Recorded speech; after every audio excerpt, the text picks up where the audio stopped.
मैं अपने प्रेस के साथियों का धन्यवाद देता हूं। साथ ही साथ आम आदमी पार्टी के हमारे साथी राज्यसभा के सांसद संजय सिंह जी, मैं उनका स्वागत करता हूं और साथ ही साथ मैं उनका धन्यवाद और आभार प्रकट करता हूं कि वो अपनी पार्टी का और पार्टी के कार्यकर्ता, चुने हुए लोग, जो भी इनके सहयोगी साथी हैं, इस बड़ी लड़ाई में समाजवादियों का साथ दे रहे हैं और देने जा रहे हैं। इसके लिए मैं इनका विशेष आभार प्रकट करता हूं। और ये सामान्य परिस्थितियों में चुनाव नहीं हो रहा है, पूरे देश और दुनिया की नजर है इस चुनाव में। मैं जब दिल्ली गया था, अरविंद केजरीवाल जी मुख्यमंत्री दिल्ली, उनके समर्थन में जो बड़ी रैली थी, उसमें जब मैं गया था तो यही मैंने कहा था कि दुनिया में भारत की बदनामी हुई है। भारत के बारे में चर्चा हो रही है कि चुने हुए लोग और किसी स्टेट के हेड के साथ ऐसा व्यवहार हो रहा हो।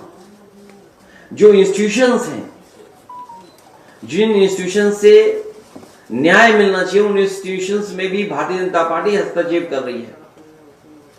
ये तो हम लोगों ने एक प्रधानी के चुनाव में देखते थे, प्रधान स्तर पे देखते थे, लेकिन मुख्यमंत्री किसी स्टेट के चुने गए हों, उनके साथ ऐसा व्यवहार, झूठे मुकदमे लगा करके उन्हें जेल भेज दिया जाए।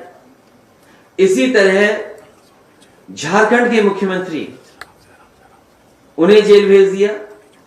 और कौन नहीं जानता कि उन्हीं इंस्टीट्यूशन, उन्हीं संस्थाओं के सहारे अपनी सरकार बनवा ली महाराष्ट्र में, या उन्हीं संस्थाओं से डरा करके वसूली कर ली, या उन्हीं संस्थाओं को से डरा करके, और अब तो पुलिस को आगे कर करके लोगों को अपनी पार्टी में शामिल कर रहे हैं। कई साथी जो भारतीय जनता पार्टी में गए हैं, उन्होंने कहा कि हम शरीर से तो जा रहे हैं, लेकिन हम आत्मा से और अंदर से आपके साथ हैं। तो सोचिए, ऐसे डर के और डरा के लोगों को अपने दल में शामिल कर रहे हैं।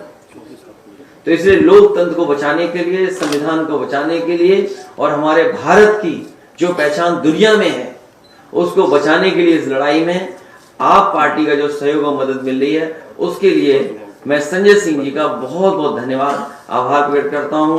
इन्हें भी बहुत परेशानी और कष्ट का सामना करना पड़ा। इन पे भी झूठे मुकदमे लाद करके इन्हें भी परेशानी में डाल दिया।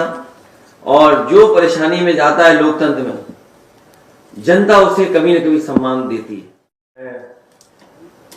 पहले तो बहुत आभार व्यक्त करता हूं समाजवादी पार्टी के राष्ट्रीय अध्यक्ष माननीय अखिलेश यादव जी का, कि ऐसे संकट की घड़ी में जब हमारी पार्टी के मुखिया को जेल में डाल दिया गया है, दिल्ली के 2 करोड़ लोगों के द्वारा निर्वाचित, 3 बार प्रचंड बहुमत से निर्वाचित मुख्यमंत्री को जेल में डाल दिया गया है, समाजवादी पार्टी के मुखिया हमारे समर्थन में दिल्ली पहुंचे, रैली को संबोधित किया। आज भी उन्होंने भाभी जी से बातचीत करके उनसे हालचाल पूछा, सुनीता भाभी से। तो मैं इसके लिए विशेष रूप से आभार व्यक्त करता हूं आपका। और जिस तरह से दिल्ली में भी ऑपरेशन लोटस शुरू कर दिया गया है, आपने देखा किस तरह से हमारे एक मंत्री को, जिस पे पहले ईडी का छापा पड़वाया गया और बाद में उसको इस्तीफा देने का दबाव बनाया गया। इस लड़ाई में आपने हमारा साथ दिया। फिर से मैं आपकी पार्टी का और आपका हृदय से आभारी हूं।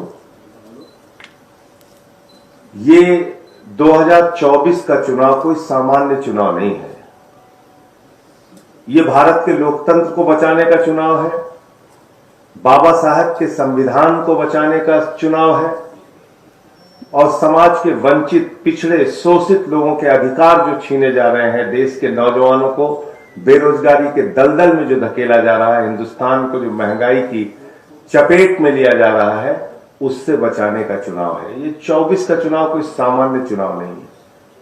ये एक तानाशाह हुकूमत के खिलाफ लोगों को लामबंद करने का भी चुनाव है। और मैं सिर्फ इतना कहना चाह रहा हूं कि इंडिया गठबंधन 2024 का चुनाव जीतेगा और समाजवादी पार्टी के जितने भी आज जो बातचीत हुई आपसे, अखिलेश जी से, अध्यक्ष जी से, जहां जहां समाजवादी पार्टी के कैंडिडेट उत्तर प्रदेश में हैं, हम यूपी का चुनाव नहीं लड़ रहे हैं, हमारा एक एक कार्यकर्ता, जहां हमारे निर्वाचित प्रतिनिधि हैं, सभासद हैं, चेयरमैन हैं, वो सारे लोग और एक एक कार्यकर्ता समाजवादी पार्टी के कैंडिडेट को जिताने के लिए काम करेगा, क्योंकि ये बड़ी लड़ाई है, लोकतंत्र को बचाने की लड़ाई है, तानाशाही को खत्म करने की लड़ाई है। और मैं तो बार बार कहता हूं कि कोई भी राजनेता अगर वो चुनाव जीत रहा होता है तो ऐसे हथकंडे नहीं अपनाता जैसे प्रधानमंत्री जी कर रहे हैं। अगर आप अपने विपक्षियों पे मुकदमे लगा रहे हैं, उनको फर्जी मुकदमे लगा के जेल में डाल रहे हैं, तो इसका मतलब आपके अंदर कॉन्फिडेंस नहीं है। चुनाव के समय में आप ऐसी कार्रवाई कर रहे हैं।